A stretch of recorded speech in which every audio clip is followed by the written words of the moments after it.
Hello, my people, dog lovers. This is Dog Entity Uganda, manager, Dog Entity Uganda, Esther. N'olwaleero katuwayeemu. Let's talk dogs. Zemba zensinga okutegeera, so I'll talk about dogs anytime, any moment. Let's talk about life. It's here in Uganda that generally,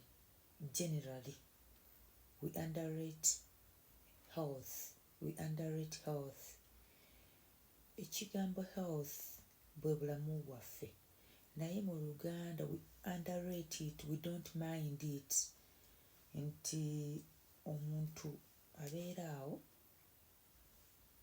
n'atalowoozaako ku lunaku lwagenda ku mudwaliro akole ku check-ups, akole ku normal visits to the doctors, bamukebereko ebintu ebyenjawulo nga sina mulwadde.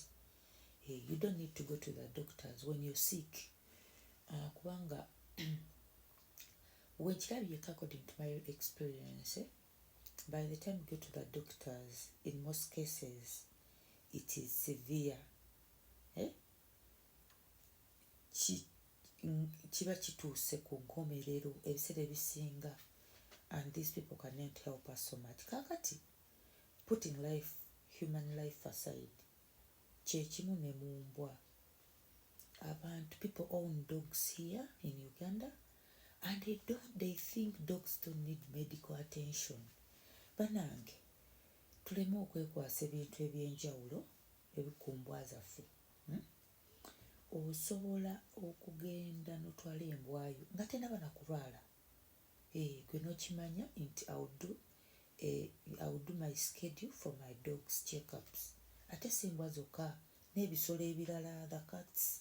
Anybody that is an animal lover needs to do a general check-up on their animals. It does not matter chicken, pigs, or dogs, cats.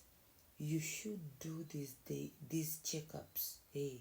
Go to your vet, atunuulire ku bisolo byo, abiyitemu, akubuulire ki eky'okubikolera. Kubanga oluusi bino ebisolo tebyogera. These animals don't speak.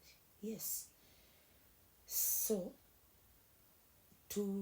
tugenda okumaliriza nga tetuziwadde budde bwe tulina ziwa, ng'ate osanga ebiseera ebisinga singa baveeti baffe bajja ne bazaattendinga too.